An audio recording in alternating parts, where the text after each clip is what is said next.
इदम श्री सद्गुरुवे नमः। जन्म शताब्दी पुस्तक माला 98 का शुभारंभ। संस्कृति की अवज्ञा महंगी पड़ेगी। डे 1। परम पूज्य गुरुदेव वंदे माँ के श्री चरणों में शरणागति के भाव से और माँ हमें फिर स्मरण दिला रही है कि यह ऑडियो, यह पुस्तक आदिशक्ति माँ गायत्री की कृपा से हमारे पास आया है। इसको ध्यान से सुने, इसके मुख्य अंशों को नोट करें, परिवार में सबको सुनाएं और चाहें तो कुछ जन्म शताब्दी पुस्तक माला लेकर उन्हें बांट भी सकते हैं, ताकि ज्ञान का आलोक जन जन के जीवन को प्रकाशित करता चले और दीप से दीप चलता चले। आइए, परम पूज्य गुरुदेव हमसे क्या कहना चाह रहे हैं, क्या समझाना चाह रहे हैं और कौन सी अवज्ञा महंगी पड़ेगी। घर में माँ बाप का कहना ना मानना महंगा पड़ता है कई बारी बच्चों को। तो ऐसे में अगर परम पूज्य गुरुदेव यानी गुरु रूपी माता पिता का कहना नहीं मानेंगे, और संस्कृति मतलब माँ सीता, सीता माँ को संस्कृति कहते हैं, नारी शक्ति को संस्कृति कहते हैं, मातृशक्ति को संस्कृति कहते हैं, तो अगर उनका कहना नहीं मानेंगे तो क्या भारी पड़ेगा, कैसे महंगा पड़ेगा, इसको समझने का प्रयास करते हैं। और संग संग कृतज्ञता का एक भाव समूह की शक्ति के प्रति, जो लोग नियमित जप कर रहे हैं, साथ दे रहे हैं, उनके साथ उन सबको बहुत बहुत ग्रैटिट्यूड कि आप सबके आशीर्वाद और साथ से ही ये जो यात्रा है ये 98 पर पहुंची है। और निश्चित रूप से जन्म शताब्दी पुस्तक माला की 100 की 100 किताबें जल्दी आप लोगों के साथ साझा करी जाएंगी। धीरे धीरे करके यात्रा चल रही है। ओम भूर्भुवः स्वः तत्सवितुर्वरेण्यं भर्गो देवस्य धीमहि धियो यो नः प्रचोदयात्। परम पूज्य गुरुदेव लिखते हैं, संस्कृति की सीता का हुआ अपहरण। और अभी यही बात कर रहे थे कि संस्कृति को माँ सीता कहते हैं। मित्रों, संस्कृति की सीता का रावण ने अपहरण कर लिया है। तब भगवान रामचंद्र जी राक्षसों समेत रावण को मारकर सीता को वापस लाने में सफल हुए थे। इतिहास की वह पुनरावृत्ति फिर से होनी है। मध्य काल में हमारी संस्कृति की सीता को वनवास हो गया। सांप्रदायिकता इस कदर फैली, मत मतांतर इस कदर फैले, बाबा जियों ने अपने अपने नाम इतने मजहब, अपने अपने नाम के इतने सारे मजहब इस कदर खड़े कर दिए कि हिंदू समाज का एक रूप ही नहीं रहा। संस्कृति के साथ में अनाचार शामिल हो गया। भगवान बुद्ध के जमाने में ऐसा भयंकर समय था कि हमारी संस्कृति उपहास का कारण बन गई। घिनौने उद्देश्यों को संस्कृति के साथ शामिल कर दिया गया था। 5 बड़े काम घिनौने माने जाते हैं। इन 5 कामों को भी धर्म के साथ जोड़ दिया गया था, संस्कृति को कलंकित कर गया था। ये 5 हैं मध्यम, मासम तथा मत्स्यो मुद्रा मैथुनमेव पंच तत्वमिदम देवी निर्माण मुक्ति हेतवा। ये 5 घिनौने काम संस्कृति के साथ शामिल हो गए। ये इससे ही समझ में आ रहा है कि गुरुदेव क्या कहना चाह रहे हैं और ये 5 काम कौन से हैं, पर इसे गुरुदेव की भाषा में ही पढ़ते हैं। और मित्रों, यज्ञ का रूप कैसा घिनौना हो गया था आपको मालूम नहीं। तब मनुष्यों को मारकर होम कर दिया जाता था, घोड़ों और गौ तक को होम कर दिया जाता था। यह क्या था? यह वनवास काल था। और अब क्या हो गया? अब बेटे, संस्कृति की सीता रावण के मुंह में चली गई, जहां बेचारी की जान निकल जाने का जोखिम है और जहां से वापस आने का ढंग दिखाई नहीं पड़ता। सीता राक्षसों के मुंह से कैसे निकलेगी? चारों ओर समुद्र घिरा हुआ है, उस समुद्र को कौन पार करेगा? रावण कितना जबरदस्त है, राक्षस कितने जबरदस्त हैं, इनसे लोहा कौन लेगा? संस्कृति की सीता को वापस लाने का काम कठिन मालूम पड़ता है। अब वह कहाँ चली गई? वह तो मध्यकालीन युग था, उसमें आस्तिकता फिर भी थी। उस समय किसी कदर आस्तिकता का नाम निशान तो था। राम रहीम का जिक्र तो आता था, यज्ञ की कोई बात तो कहता था, धर्म के नाम पर तो जो भी ले लेता था, धर्म का नाम तो कोई भी ले लेता था। नास्तिकों का आज युग हो गया है। लेकिन मित्रों, आज हम लंका के जमाने में जा रहे हैं, जहां की धर्म को अफीम की गोली कहा जा रहा है। पढ़े लिखे लोगों में जाइए और उनसे जानिए कि धर्म क्या है, तो वे ये कहेंगे कि धर्म यानी अफीम की गोली, जिसको खाकर के आदमी मदहोश हो जाता है, कर्तव्यों को भूल जाता है। समझदार लोगों में, बुद्धिजीवी वर्ग में संस्कृति के लिए यही शब्द इस्तेमाल होता है, अफीम की गोली। और भगवान के बारे में दार्शनिक नित्से का एक वचन मुझे बार बार याद आ जाता है और खटकता भी रहता है। नित्से यूं कहते थे कि खुदा मर गया और मरे हुए खुदा को हमने इतने नीचे दफन कर दिया कि अब उसे दोबारा जिंदा होने की कोई उम्मीद नहीं है। वह अब दोबारा नहीं जी सकेगा। खुदा को अब हमने मार दिया। नास्तिक नीत्शे कहता था कि खुदा नाम की कोई चीज दुनिया में नहीं है। जो कुछ खुदा के नाम पर दुनिया में पाया जाता है वह केवल वहम है, और हम इस वहम को दुनिया से मिटाकर छोड़ेंगे। साथियों, नीत्शे तो अब नहीं रहा, लेकिन उसका काम, फिलॉसफी का काम, साइंस ने अपने कंधे पर उठा लिया। साइंस ने कहा कि परमात्मा की अब कोई आवश्यकता नहीं है और धर्म की कोई जरूरत नहीं। डार्विन ने कहा, अगर आप धर्म के मामले में दखल देंगे तो आदमी को मानसिक बीमारियां हो जाएंगी। मनोविज्ञानी फ्राइड ने कहा, ये बहन है, ये बेटी है, और इसके साथ साथ में ब्रह्मचर्य, और यह आपका प्रतिव्रत धर्म है। अगर इस तरह की बेकार की बातें फैला देंगे तो आदमी के दिमाग में कॉम्प्लेक्स पैदा हो जाएगा, आदमी को मानसिक बीमारी हो जाएगी। आदमी को उच्च श्रृंखलित रहने दीजिए, स्वेच्छाचार करने दीजिए। जैसे कि जानवरों में स्वेच्छाचार होता है, वैसे ही आदमी को भी स्वेच्छाचार का मौका मिलना चाहिए। ये कौन कहता था? डार्विन से लेकर फ्राइड तक ने यही बातें कही। इंसानी जीवन तबाह हो जाएगा। मित्रों, अभी मैं आपसे विज्ञान की बात कह रहा था, नास्तिकता वादी दर्शन की बात कह रहा था, लंका की बात कह रहा था। आपको तो मालूम नहीं, आप तो हमारे संपर्क में रहे हैं, उनके संपर्क में थोड़े ही रहे हैं। आप कम्युनिस्टों के संपर्क में नहीं रहे, आप बुद्धिजीवियों के संपर्क में नहीं रहे, आप कॉलेज में पढ़े नहीं। कॉलेज में पढ़े होते तो जिस बात का हवाला मैं अभी दे रहा था उसको बढ़ा चढ़ाकर आप कहते और आपका मखौल उड़ाया जाता। आज बेटे, हमारी संस्कृति लंका में जा रही है। अब उसको वापस लाने के लिए क्या करना पड़ेगा? अगर संस्कृति वापस ना आ सकी तो दुनिया तहस नहस हो जाएगी, दुनिया मिट जाएगी, दुनिया जिंदा ना रह सकेगी, परलोक खराब हो जाएगा, स्वर्ग नहीं मिलेगा, मुक्ति नहीं मिलेगी। बेटे, इन बेकार की बातों को जाने दीजिए। स्वर्ग की, मुक्ति की, परलोक की, चमत्कार की बातें मैं नहीं कहता। मैं तो इंसानी जीवन की बात कहता हूँ, इस संसार की बात कहता हूँ। अगर हमारी संस्कृति और धर्म, जिसको हम आस्तिकता कहते हैं, जिंदा नहीं रही तो दुनिया तबाह हो जाएगी। हमारे गृहस्थ जीवन का सफाया हो जाएगा। पारिवारिक जीवन ऐसे खत्म हो जाएगा जैसे कि जानवरों में खत्म हो गया। कुत्ते का कोई कुटुंब होता है? कोई कुटुंब नहीं होता। कुत्ते की कोई औरत नहीं होती, कोई नहीं होती। कुत्ते का कोई बाप नहीं होता, कोई नहीं होता। कुत्ते का क्या होता है? कुत्ता अकेला होता है। मित्रों, इसी तरह से इंसान को क्या करना पड़ेगा? कुत्ते के तरीके से अलग रहना पड़ेगा। और औरत क्या होती है? अरे साहब, धर्म पत्नी को कहते हैं, जिसके साथ शादी होती है। शादी किसे कहते हैं? मौसम को शादी कहते हैं। एक साल एक बीबी से शादी, अगले साल उसे भगा दिया, दूसरे साल दूसरी कर ली, तब आप कितने साल जवान रहेंगे? हम 50 साल जवान रहेंगे और कोशिश करेंगे कि 50 औरतें आ जाएं। हर साल एक नई आग जाए और दूसरी चले जाए।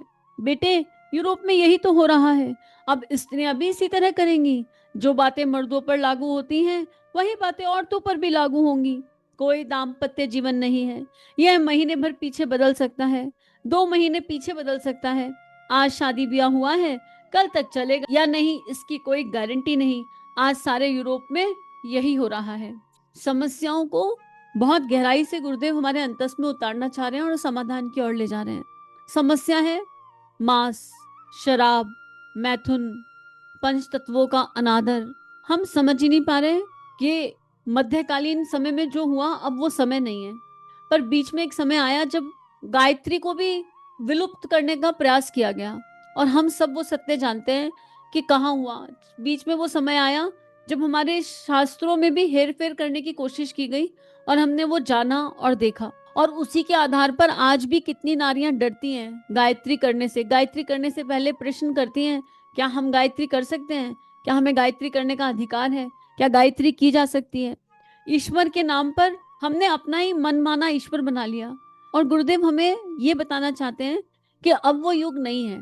और भारतीय संस्कृति की सीता को अगर अभी भी ये दकियानूसी सोच, हमारे भीतर का अहंकार, हमारे भीतर का भय खाएगा तो फिर सनातन धर्म का क्या होगा, उस शाश्वत सत्ता का क्या होगा। वो अपनी जड़ें बना लेगी। भगवान को हमारी आवश्यकता नहीं है भारतीय संस्कृति को लौटा करके लाने के लिए, लेकिन फिर भी भगवान हमें एक बार आवाज लगा रहे हैं और कह रहे हैं कि मैं तुम्हें मौका दे रहा हूं, मैं तुम्हें कह रहा हूं कि तुम्हारे को मानव जीवन मिला है, तो इस मानव जीवन को किस तरह जीना है। और लगभग लगभग पिछली जितनी भी जन्म शताब्दी पुस्तक माला में हमने गुरुदेव के प्रवचन पढ़े, उनमें हमें यही गुरुदेव ने समझाया है कि मानव जीवन की आधारशिला क्या है, मानव जीवन के सूत्र क्या है, मानव जीवन की आचार संहिता क्या है, अगर हम मानव हैं तो मानवता क्या है। और अब गुरुदेव, क्योंकि हमारे भीतर वो मानवता जाग गई है, गुरुदेव हमें जागृत आत्माओं में कंसिडर कर रहे हैं और कह रहे हैं कि इतना पढ़ने के बाद तो जागृति हो ही जाएगी। और ये ऐसा ही है कि हमने अपने ऊपर एक पॉजिटिविटी का टैप खोल लिया है, लगातार नॉलेज ग्रहण करते रहो करते रहो करते रहो, तो जो भी अज्ञान है वो बह जाता है। और ये सब सुन के हमारे हमारे मन में भी प्रश्न आया होगा। और जो गुरुदेव कह रहे हैं कि कुटुंब परिवार खत्म हो जाएंगे, इंसान तबाह हो जाएगा, क्या चल रहा है आजकल, लिव इन रिलेशनशिप चल रहे हैं, इन्हें क्या कहा जाएगा। कुत्ते का कोई कुटुंब नहीं होता, गुरुदेव कह रहे हैं। और आजकल सिचुएशनशिप एक नई चीज आई है, सिचुएशनशिप है, हम कमिटेड नहीं है but we are together and we are together to sleep. Sorry to say, emotions तो हमें अपने ही नहीं समझ में आ रहे, एक दूसरे के तो हम क्या ही एक्नॉलेज करेंगे। और वहां पर एक डर बैठ गया है, बच्चों के मन में एक डर बैठ गया है, यूथ के मन में कमिटमेंट को लेकर एक डर बैठ गया है, एक भय बैठ गया है। और अब जो हो रहा है, अभी पिछले दिनों जो न्यूज आई है, वो तो कह रही है कि कोई किसी पर भरोसा कर ही नहीं सकता, ना नर पे भरोसा किया जा सकता, ना नारी पर भरोसा किया जा सकता, ना मेल पर भरोसा किया जा सकता, ना फीमेल पर। क्यों हम किसी पर भरोसा नहीं कर सकते? क्योंकि हमारा आत्मविश्वास खो गया है। हमारे भीतर जो शक्तियां थी, हम उन शक्तियों को पूरी तरह भूल चुके हैं। हम भूल चुके हैं कि हम दिव्य मानव हैं और हर कोई कटोरा लेकर एक दूसरे से प्रेम मांग रहा है। हम लोग प्रेम की तलाश में हैं। जैसी समझ आती है, जैसी होश संभलते हैं, डिफरेंशिएट रिलेशनशिप में गांठें पड़नी शुरू हो जाती हैं। जो बच्चा माता पिता का सारा कहना मानता था, जो माता पिता बच्चे के लिए सब कुछ कुर्बान करने को तैयार थे, पहले उनके बीच में गांठें आती हैं। क्यों? क्योंकि जनरेशन गैप कह लो, 5-5 साल में जनरेशन बदल रही है, तो हम उनके हिसाब से नहीं सोच पाते, वो हमारे हिसाब से नहीं सोच पाते, गांठें बनती हैं। इन गांठों को खोलने वाला कोई नहीं है और ये गांठें खुल सकती हैं अगर हम लगातार शास्त्रों को पढ़ें, अगर हम मंत्रोच्चारण करें, अगर हम गायत्री करें, अगर हम ध्यान से मानव जीवन के दिव्य उद्देश्यों को समझें। पर कोई बताने वाला, बढ़ाने वाला नहीं है। घरों में ये बात ही नहीं होती। घरों में जेंटलमैन बनने की बात तो होती है, इंग्लिश बहुत इंपॉर्टेंट हो जाती है, लेकिन कभी ये नहीं कहा जाता कि गीता के श्लोक पढ़ने भी महत्वपूर्ण है, उनका अर्थ समझना भी महत्वपूर्ण है, ये नहीं कहा जाता। तो घरों में वो माहौल नहीं रह गया है। पहले सामूहिक आरतियों का माहौल था, सुबह शाम दीपक जलाने का माहौल था। अब जहां जहां है वहां आउट ऑफ फियर है, आउट ऑफ फियर है, तो हम भगवान को रिप्रेजेंट ही नहीं कर पा रहे सही तरीके से।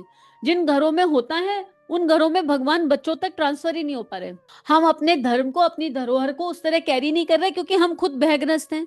हम इसलिए कर रहे हैं कि हमने अपने घर में देखा था और हमें लगता है कि दिया जगाया, और अगर दिया नहीं जगाया तो भगवान नाराज हो जाएंगे। हम उस प्रकाश को नहीं देख पा रहे दिए के भीतर की, कि दिया आत्म ज्योति का स्वरूप है। हम तिलक के पीछे की उस ऊर्जा को नहीं देख पा रहे कि हमारे विचारों का कवच है, इसलिए ट्रांसफर नहीं हो पा रहा। और ट्रांसफर नहीं हो पा रहा तो चाहे बच्चे, फिर चाहे नर देह में हो चाहे नारी देह में हो, गाड़ी तो गड़बड़ाई रही है, ट्रैक से तो उतर ही रही है। अब यहाँ पर प्रश्न ये उठता है कि हम क्या करें, हमको क्या करना है? क्या हमारे अंतस में पीड़ा उठ रही है? क्या हमारे अंतस में घबराहट हो रही है? क्या हम ये सब सुनकर सहज बैठ पा रहे हैं कि हमने सुन लिया कुत्ते जैसी जिंदगी हो जाएगी, हमने सुन लिया कि दुनिया मिट जाएगी, हमने सुन लिया कि संस्कृति की सीता लंका में जा रही है, उसे अहम खा रहा है, सब कुछ सुनकर हमारे अंतस में कुछ फर्क पड़ा कि नहीं पड़ा? और फिर विज्ञान ने ये कह दिया कि सेक्सुअल रिक्वायरमेंट बायोलॉजिकल नीड है।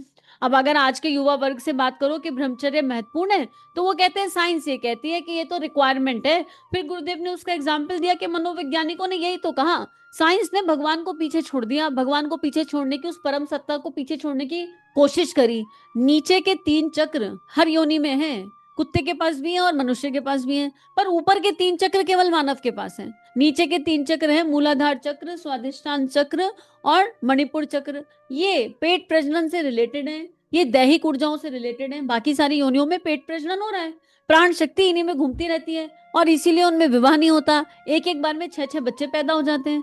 लेकिन मनुष्य तो ऐसा नहीं है। मानव के पास हृदय चक्र है, प्राण शक्ति को ऊपर उठाने की शक्ति है, हृदय चक्र है, विशुद्धि चक्र है, आज्ञा चक्र है। और चक्रों के विज्ञान में ना भी जाओ तो मानव के पास बोलने की शक्ति है, एक्सप्रेस करने की शक्ति है, कहने की शक्ति है, इमोशंस की पावर है। सबसे खूबसूरत पावर भावनाओं की शक्ति मानव के पास है। बाकियों में भावना है या नहीं? वसुधैव कुटुंबकम की भावना तो नहीं है। बाकी योनियों में भावना तो है, लेकिन वसुधैव कुटुंबकम की नहीं है। तो बात ये उठती है, प्रश्न ये उठता है कि अब हम किस दिशा में जाना चाहते हैं? क्या हम ये अंतर समझ रहे हैं कि हम मानव योनि में हैं, मात्र प्रेट और प्रजनन के लिए नहीं आए, मात्र हम यहाँ पर व्यसन करने के लिए नहीं आए हैं, हम यहाँ पर मात्र मैथुन क्रिया करने के लिए नहीं आए हैं, हम मांस खाने के लिए नहीं आए हैं, हम इन सब चीजों के लिए नहीं बने हैं। जिस चीज के लिए हम बने हैं हमें वो जानना है। और फिर बात वही आती है कि अपने को परिवर्तित करना पड़ेगा, नहीं तो फिर सब परिवार बिखर जाएंगे। कोरोना के बाद से अगर हम रेट देखें, divorce rate is very high. Corona के बाद डिवोर्स रेट बहुत ज्यादा बढ़ गया है इस समाज में। इस जितने डिवोर्स कोरोना के काल के बाद हुए हैं, उससे पहले उतने कभी नहीं हुए भारत में। क्यों? क्योंकि इमोशंस, हम टूट गए अंदर से, हम बिखर गए अंदर से। तो अगर हमको भारतीय संस्कृति की सीता को वापस लाना है, तो हमको पहले उस भारतीय दिल तक जाना होगा जो हमारे अंतस में कहीं छुपा है। हमको अपने भीतर ढूंढना होगा कहाँ है तिरंगा, हमें अपने भीतर ढूंढना होगा कहाँ है राम। हम राम के वंशज हैं भगवान, हम भगवान कृष्ण के वंशज हैं, हम गुरुओं की संतान है, ऋषियों के वंशज हैं। वो एनर्जी हमारे भीतर कहाँ छुपी है? जब हम उसको ढूंढ लेंगे अपने भीतर जाकर, तो मजाल है कोई हमारी संस्कृति को हमसे छीन करके ले जाए, सवाल ही नहीं उठता। इनफैक्ट हम उस संस्कृति का परचम लहराने की शक्ति रखेंगे अपने ईश्वर के, अपने इष्ट के सानिध्य में। तो आज का स्वाध्याय केवल विचारशीलता है, और केवल विचारशीलता है। हम विचार करें और बहुत ध्यान से विचार करें। गुरुदेव जब भी कोई शब्द लिखते हैं तो वो गुरुदेव के शब्द ऐसे होते हैं जो साधारण मानव के अंतःकरण में जगह बना लें और हमें रिलेट हो जाए। और जो गुरुदेव लिखकर चले गए, ये प्रवचन गुरुदेव ने तब दिया है जिस समय लिव इन रिलेशनशिप थे नहीं, जिस समय सिचुएशनशिप जैसी चीजें थी नहीं, जिस समय प्रकृति के विरुद्ध नहीं जा रहे थे हम। आज तो हम पूर्णतः प्रकृति के विरुद्ध चले जा रहे हैं हर रिश्ते में। हम समझ ही नहीं पा रहे कि नेचुरल हार्मोन्स क्या है, नेचुरल प्रकृति क्या है। तो केवल चिंतन और मनन का विषय है, और अपने आप से ये पूछने का विषय है कि अब हम तो जाग गए हैं, काफी हद तक जाग गए हैं। अगर हमने इतना जन्म शताब्दी सुन लिया, पढ़ लिया, या हम किसी भी ऋषि संत को सुनते हैं, उनकी वाणियों को पढ़ते हैं, तो अब करना क्या है? जागने के बाद क्या करना है? Next what? ये अपने आप से पूछने की आवश्यकता है। तो आइए चिंतन मनन की यात्रा को अंतस में ले जाएं और अपने गुरु की शरण में बैठकर आज अपने गुरु से कहें, पूछें, उन्हें बताएं, उनसे कहें कि हमने ये पढ़ लिया और हमारे अंतस में एक हलचल हो गई। अब बताइए कि हम करें क्या? What is that next step which we can take? हमें नहीं समझ में आ रहा, आप हमारा मार्गदर्शन कीजिए। और इसी भाव से इदम श्री सद्गुरुवे नमः। सभी अपना ध्यान रखिए और नियमित ध्यान करते रहिए।